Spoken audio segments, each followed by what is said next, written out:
Today, I want to talk a little bit about what I'm referring to as presuppositional language and how this kind of relates to working from an Ericksonian strategic orientation.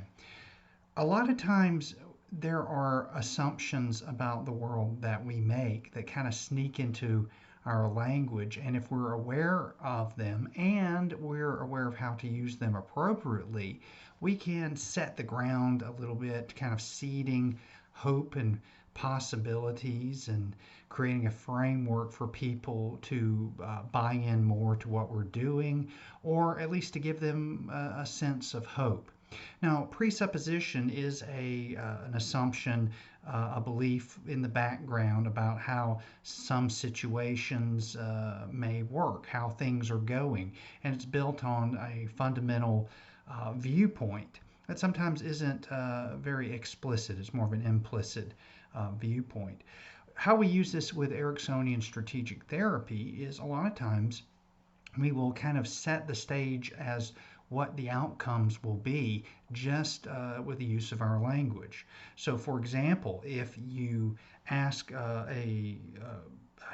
hypnosis subject, before you go into trance, would you like to tell me about why you're here? And if they go yes, and they tell you that, they kind of then have bought into the presupposition that before they go into trance that they will go into trance. If someone walks into your office and you say, well, sit in any chair that allows you to relax more quickly and become more comfortable. So whatever they're choosing, there's a presupposition that whatever chair that's going to be picked is the one where they're automatically going to go that way. So a lot of times words like starting sentences like before, after, up until now, those kind of phrases are kind of creating a background belief, if you will, or an assumption about how things will proceed. So if you're working with a client, even if it's not a hypnosis client, you could tell them, well, before we really get in there and work through this problem, I'd like to ask you a few questions about your background. So the presupposition is that not only after you ask these questions are you going to get in and work, but you're going to get in and you both are going to work it through the problem. So that's maybe seeding a little bit of expectancy of a positive outcome. So these can be very potent, if you will, if used ethically and in a manner there to assist the client and not used too rigidly. So anytime that you presume that things will be better, maybe play a little bit with the language. For now, I know you're telling me about that situation. So maybe after you're done telling me about that situation, you may notice that that will be a lift off your shoulders. Now, we didn't say it would be, it's just presupposing that that could happen. And by telling the story that, there could be some healing, there's some lightness in the person. So, up until now is one that I like. Up until now. So, if someone's telling you all the terrible things that have happened to them and you hear that it's kind of holding them back, you can, agree with them and say, well, up until now, that was true.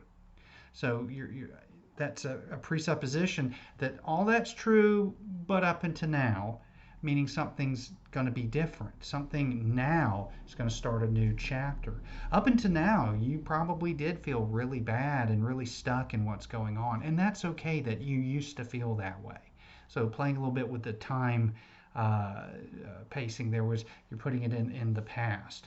So presuppositional language is a pretty potent and powerful way to work with clients. And certainly when you're doing hypnotic language, you can utilize that more effectively. You're talking to a client, you can say, and as you let go of the tension in your shoulders, you probably can notice that you can go deeper into trance.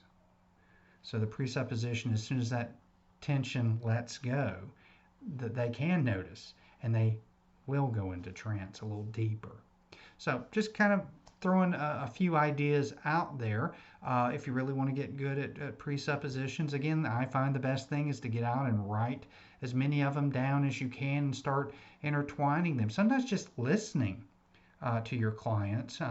Hopefully, you're already doing that. But listening from what's that assumption, what's that presupposition that they're seeing the world through. Sometimes you can get a lot of information that can be used in the session that way. So play with that and let me know how it goes. Hopefully, you're doing some high quality work out there and paying attention to those words that we use because that's how we create the world a lot of times is through our language. So being mindful of the language we use is a wonderful way to help people change. And there are some presuppositions in that statement. You can go back and find them. See you.